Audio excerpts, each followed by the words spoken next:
I'm Ellie, 32, and last Thanksgiving, I got a text that changed everything.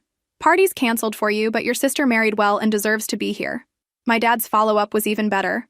Learn from her. Marry someone of value.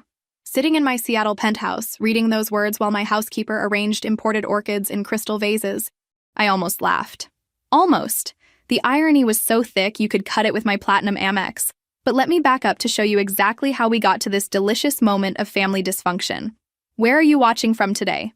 Drop your location in the comments below and hit that like and subscribe button if you've ever felt completely invisible to your own family. You'll definitely want to stick around for what happened next.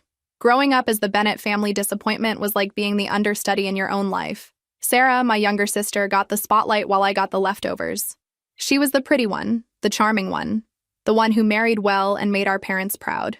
I was just Ellie, the daughter who never amounted to anything. You know how some families have a golden child? Well, Sarah was platinum-plated with diamond accents. Every family gathering started with updates about her perfect life. Sarah's husband bought her a new Mercedes. Sarah's moving to that exclusive neighborhood. Sarah's joining the country club. Meanwhile, my achievements were met with polite indifference. Graduated summa cum laude? That's nice, dear. Got promoted again? How wonderful. The pattern was so predictable, I could have set my watch by it. But here's the thing about being underestimated. It gives you superpowers. While everyone was busy dismissing me, I was busy building an empire. The same family who thought I'd never amount to anything had no idea their disappointment was sitting on a fortune that would make their heads spin. See, I'd learned early that success was better served cold. And after years of being treated like the family failure, I was about to dish out a meal they'd never forget. Trust me, you don't want to miss how this story unfolds. Let me paint you a picture of my childhood. Every family photo tells the story perfectly. Sarah front and center, beaming like she owned the world, while I'm either cropped out or standing awkwardly to the side, like a distant relative who crashed the party. I was 8 when I first understood my place in the Bennett family hierarchy. Sarah had just turned 5, and my parents threw her this elaborate princess party. I'm talking pony rides, professional face painting, a cake that cost more than most people's rent. 50 kids showed up. My birthday 3 months later, pizza from a box, and 3 classmates in our backyard. When I asked why Sarah got the princess treatment, Mom patted my head like I was a confused puppy. Sarah needs more encouragement, sweetie. You're naturally independent. Independent. That was their code for, you're on your own, kid. The pattern continued through high school. Sarah struggled with basic math, so she got a private tutor. I was valedictorian, and they missed my graduation speech because Sarah had a softball game. You've always been self-sufficient, Dad explained when I asked why. Sarah needs our support. College was more of the same. I worked 3 jobs to pay my way through business school while Sarah got a full ride courtesy of the bank of Mom and Dad to study art therapy, which basically meant 4 years of Instagram-worthy trips to Europe to find herself. The kicker? When I graduated with honors and landed my first job at a Fortune 500 company, Sarah announced she was dropping out junior year to marry Mark, some guy she'd known for 6 months. The family's reaction? Pure celebration. Finally, their precious daughter had found her prince charming. I'll give you one guess which daughter got the congratulations party and which one got a lukewarm, "That's nice," dear over the phone. But you know what they say about the quiet ones, we're usually plotting something. And boy, was I plotting. Mark Sullivan was everything my family valued in a son-in-law. Decent job in finance, clean-cut appearance, came from a good family, whatever that meant. He was perfectly ordinary. But he treated Sarah like a queen, which in my parents' eyes made him worthy of sainthood. The wedding was a 3-ring circus with a guest list that read like the social register. No expense was spared for their princess. The dress alone cost more than my annual salary at the time. I was assigned bridesmaid duty. Naturally. But spent most of the reception watching my family fawn over the happy couple while I nursed a glass of champagne and contemplated the beautiful irony of it all. You see, while everyone was celebrating Sarah's brilliant catch, I was already 3 years into building something they couldn't even comprehend. The consulting firm I'd started on weekends was quietly accumulating clients who paid more for a single project than Mark made in 6 months. But I kept my mouth shut. Called it professional discretion, but really, I was learning to enjoy being underestimated. There's something deliciously powerful about being dismissed by people who have no idea what you're capable of.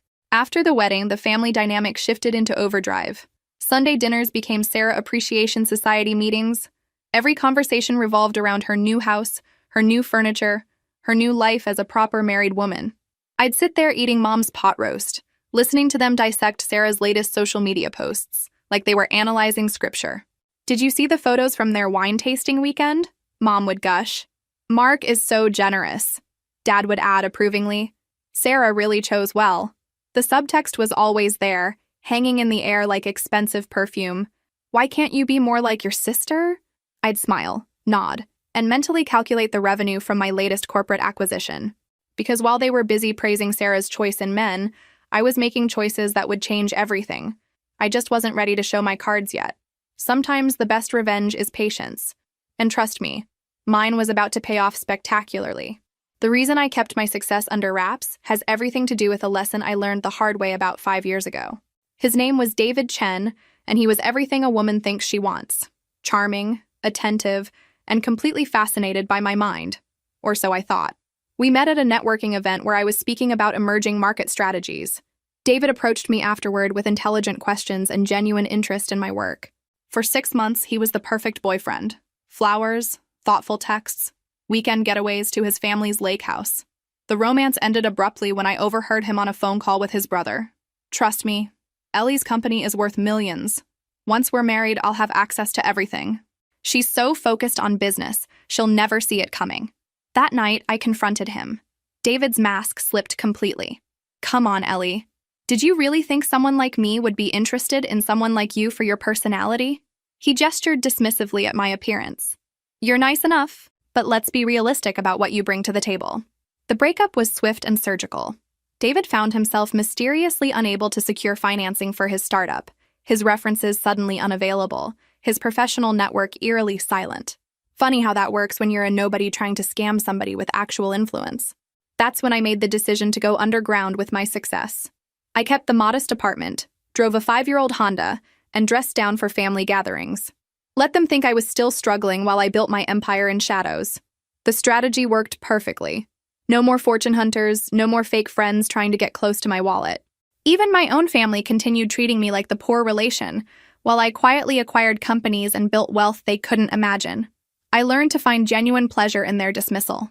Every time Dad made a comment about my career, every time Mom suggested I should settle down like Sarah, I'd smile and think about the 7-figure deals I'd close that week. Because the beautiful thing about being underestimated is that nobody sees you coming until it's far too late. Sarah's transformation after marriage was something to behold. Suddenly, she was an expert on wine, interior design, and social etiquette.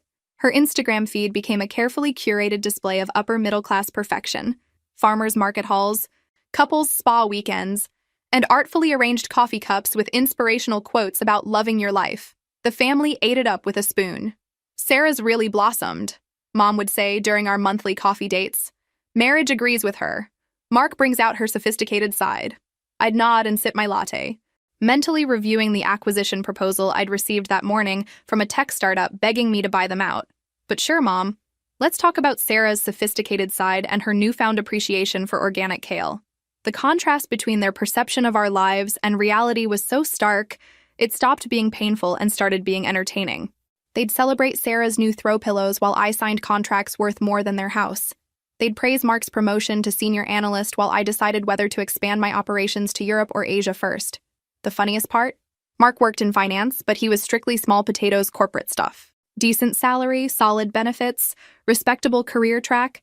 Exactly the kind of stable, unimaginative path that impressed parents but built no real wealth. He was a cog in someone else's machine, while I was building machines of my own. But to my family, he was the golden son-in-law who'd rescued their daughter from spinsterhood and given her the proper life she deserved. Meanwhile, I was still the spinster daughter who focused too much on work and would never understand the joy of true partnership. If only they knew that while they were worried about my love life, I was busy becoming the kind of woman who could buy and sell their son-in-law's entire company before lunch. The irony was so perfect, I sometimes wondered if the universe had a sense of humor. During family dinners, I'd listen to them discuss Mark's career with such reverence, knowing that in a few months he'd be sitting across from me in a boardroom, completely unaware that his wife's unsuccessful sister held his professional future in her hands. The anticipation was delicious, almost as delicious as the humble pie they were all about to eat. 3 months before that fateful Thanksgiving text, something beautiful happened. Mark Sullivan got promoted to senior financial analyst at Bennett Industries, The company I acquired and renamed after my family, now owned entirely by me. Yes, you read that right. The company I purchased and rebranded, named after my family but belonging entirely to me. The poetry was too perfect. I'd been watching his resume circulate through HR for weeks. Mark was competent enough, if unimaginative, and his experience made him a decent fit for our expanding finance team. When his application landed on my desk for final approval, I nearly laughed out loud. Here was my chance to have some fun. I approved his hire with one small modification. I requested he be placed on the executive track, reporting directly to our CFO and occasionally interfacing with senior leadership. Translation: he'd be in meetings with me. The sister-in-law he'd never actually bothered to meet. See, here's something hilarious about my family dynamic. Despite being married to my sister for over 2 years, Mark and I had never been formally introduced. I'd see him at family gatherings, sure, but I was always the background sister, the one who helped in the kitchen while he held court with Dad about sports and investments. Sarah never made an effort to bring us together, and honestly, I preferred it that way. It meant Mark Sullivan had no idea what Ellie Bennett looked like. He knew Sarah had a sister, knew I was unmarried, and struggled professionally, but couldn't pick me out of a lineup. Perfect. His first day at Bennett Industries was a Tuesday in September. I watched through my office window as he toured the building, looking appropriately impressed by our headquarters' sleek design and obvious prosperity. Our HR director, Janet, walked him through the standard orientation, explaining company culture and introducing him to key department heads. And you'll occasionally work directly with our CEO, Janet mentioned as they passed my office. Ms. Bennett is very hands-on with senior analyst development. Looking forward to meeting her, Mark replied politely, not knowing he was standing 10 feet away from the family disappointment who'd just become his boss. I had to bite my lip to keep from smiling. This was going to be even more fun than I'd imagined. The stage was set, the players in position. All I needed now was the perfect moment to reveal my hand. Something told me that moment was coming soon.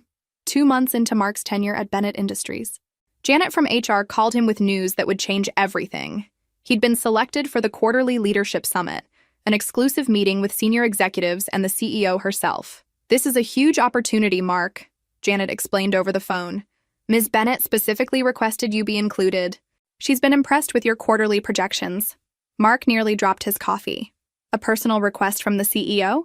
He'd been hoping to make a good impression, but this exceeded his wildest expectations. When he hung up, he immediately called Sarah with the news.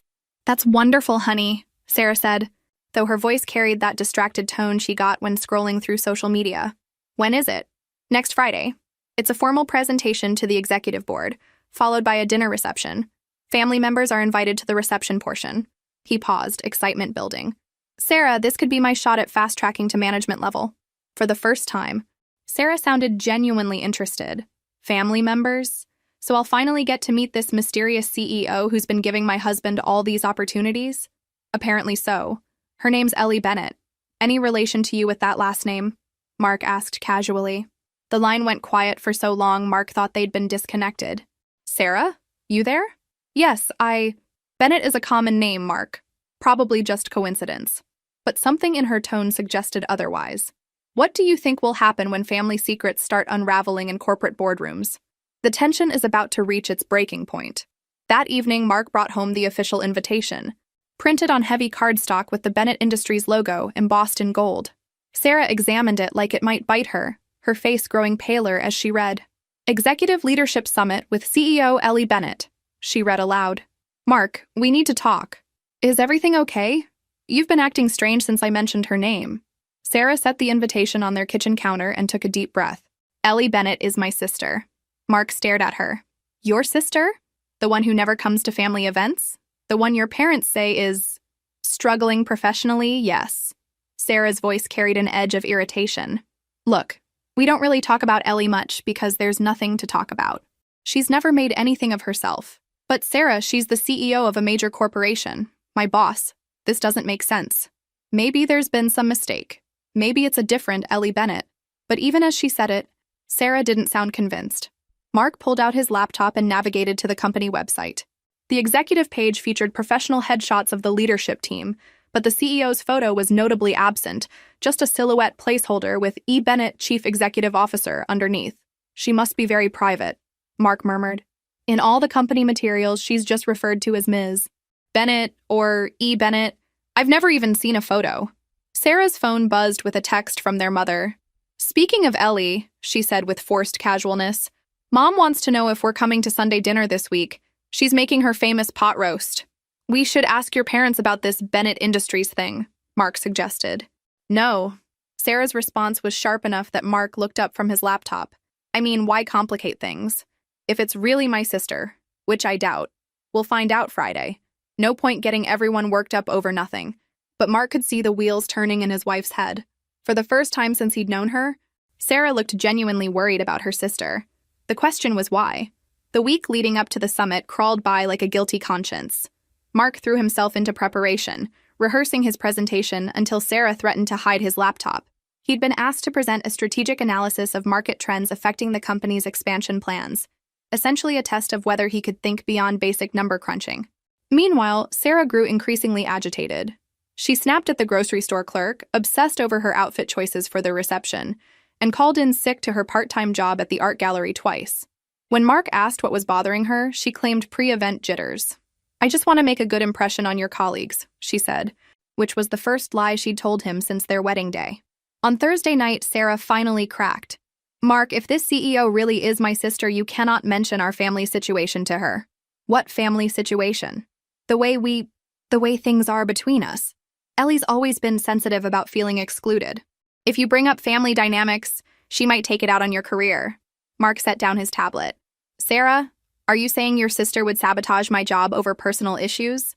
"I'm saying Ellie's always been jealous of me, of our life. If she has any power over your career, we need to be very careful not to trigger that jealousy." The irony was stunning. Sarah was worried about Ellie's jealousy while sitting in the living room that Mark's Bennett Industries salary had furnished, wearing jewelry purchased with his Bennett Industries bonuses, planning to attend an event at the company owned by the sister she'd spent years dismissing. But Mark was too focused on his career prospects to appreciate the irony. All he heard was a warning about family drama potentially affecting his professional future. "Don't worry," he assured his wife. "I'll keep everything strictly business." If only he knew that ship had already sailed the moment he'd married into the Bennett family. Friday morning arrived crisp and clear. The kind of Seattle day that made the city look like it belonged in a tourism brochure. Mark arrived at the office early, his presentation materials organized in the leather portfolio Sarah had given him for luck. The executive conference room was a masterpiece of understated elegance, floor-to-ceiling windows overlooking Elliott Bay, a polished mahogany table that could seat 20, and original artwork that probably cost more than Mark's annual salary. He took his assigned seat and tried to calm his nerves by reviewing his notes one final time. "Impressive setup," commented Janet, settling into the chair beside him. "Ms. Bennett designed this room herself when she renovated the building 3 years ago." "Has she been CEO long?" Mark asked, fishing for information. "About 5 years now. She took over when the previous owner retired and sold her the company. Youngest CEO in the industry at the time." Mark's calculator brain automatically did the math. If Ellie Bennett had been the youngest CEO 5 years ago, and his sister-in-law was 28 now, the timeline could actually work. His stomach began developing an uncomfortable knot. Other executives filed in: the CFO, VP of Operations, Head of Human Resources, several senior directors. Mark recognized most of them from company emails and presentations, but the CEO remained conspicuously absent. At exactly 10 a.m., the conference room doors opened.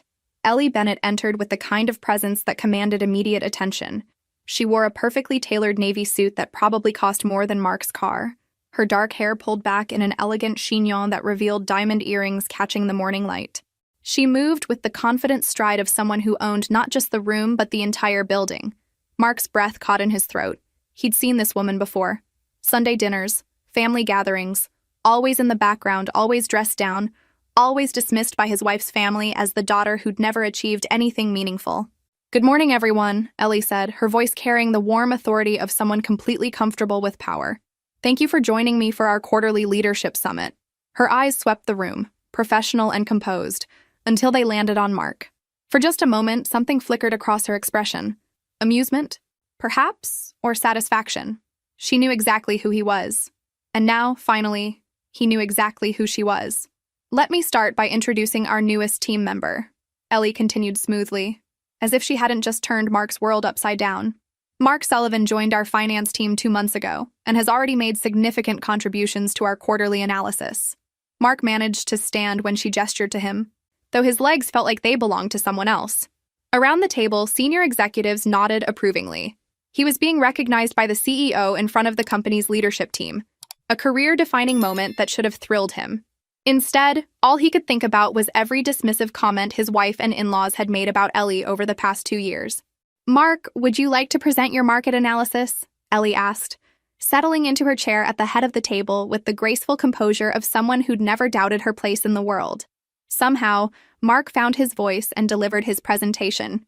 His analysis was solid, his recommendations thoughtful, his delivery professional despite the chaos in his head.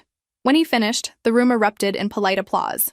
"Excellent work," Ellie said, and Mark caught something almost fond in her tone. This kind of strategic thinking is exactly what Bennett Industries values in our team members. The meeting continued with department updates and strategic planning, but Mark absorbed none of it. He kept stealing glances at his sister-in-law, his boss, trying to reconcile this polished executive with the woman his family had trained him to see as a failure. When the business portion concluded, Ellie made an announcement that sent Mark's stomach plummeting. "Before we move to the reception, I'd like to address something personal." She stood, hands clasped behind her back, every inch the confident CEO. "Several of you may not know that one of our newest team members is actually family. Mark is married to my younger sister, Sarah." A murmur of surprise rippled around the table. Mark felt heat creep up his neck. "I want to assure everyone that Mark's position here is based entirely on merit. His qualifications and performance speak for themselves." Ellie's gaze found Mark's. Family connections neither helped him get this job, nor will they influence his career trajectory going forward. "We believe in earning success at Bennett Industries." The emphasis on earning wasn't lost on anyone in the room, least of all Mark. As the executives began filing out for the reception, Ellie approached him. "Mark, could you stay a moment? I believe we have some catching up to do."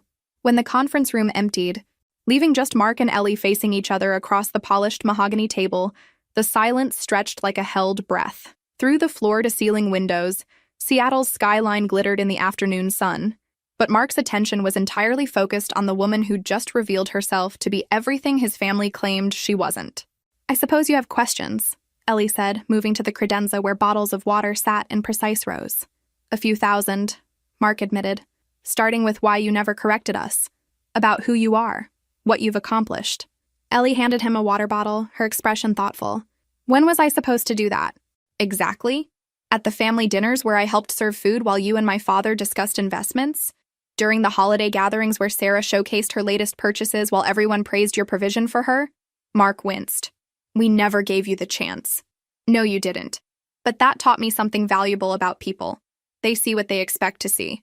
Your family expected me to be the disappointing daughter, so that's all they could recognize, even when evidence to the contrary was sitting right in front of them." "Sarah's going to be here for the reception," Mark said, dreading the moment his wife walked into this beautifully appointed conference room and realized exactly how wrong she'd been about everything. "I know. Janet mentioned you'd requested a +1.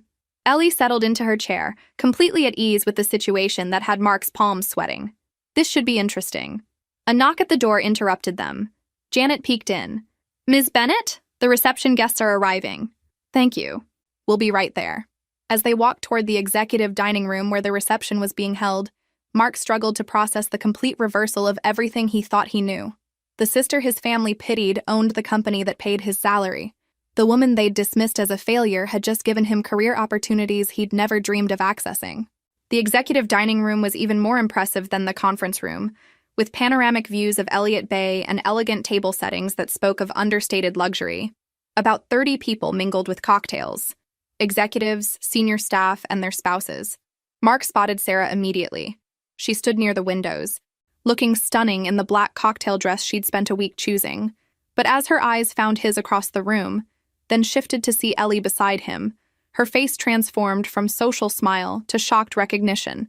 For a long moment, the two sisters simply looked at each other across the elegant space. Sarah's expression cycled through surprise, confusion, and finally something that might have been shame. Ellie approached with the gracious composure of a hostess welcoming an honored guest. "Sarah, how lovely that you could join us." "Ellie?" Sarah's voice came out smaller than Mark had ever heard it. We didn't know that I'd made something of myself after all." Ellie's tone held no malice, just a gentle amusement that somehow made the moment even more devastating for Sarah. "No, I suppose you wouldn't. You never asked." Around them, other reception guests continued their conversations, unaware of the family drama unfolding in their midst. Mark stood between his wife and sister-in-law, finally understanding the full scope of his family's blindness. "I owe you an apology," he said quietly. "We all do." Ellie studied him for a moment, then nodded. "Mark, you're a good man and an asset to this company. Your future here will be determined by your work, not by family history. I hope that's clear." "It is, and I'm grateful. Truly." As for the rest, Ellie's gaze shifted to Sarah, who stood frozen with her cocktail glass gripped like a lifeline. Some bridges can be rebuilt, and others are better left burned. The choice of which this becomes is entirely yours. With that, she moved away to greet other guests, leaving Mark and Sarah to grapple with the revelation that everything they'd believed about family hierarchy had just been turned upside down. Later that evening, as Mark and Sarah drove home in silence, he replayed every family gathering, every dismissive comment, every moment when they'd failed to see Ellie for who she really was. The woman they'd pitied had been watching them the entire time, building an empire while they celebrated scraps. "She's really done it," Sarah said finally, her voice barely above a whisper. "She's really made something of herself." Mark nodded, thinking about the opportunities ahead, the career growth possible under Ellie's leadership. But more than that, he was thinking about the grace she'd shown in not using her position to humiliate them publicly, even though they'd certainly earned it. Some people, he realized, were content to let their success speak for itself. Ellie Bennett was apparently one of them, and Mark Sullivan was lucky enough to work for her.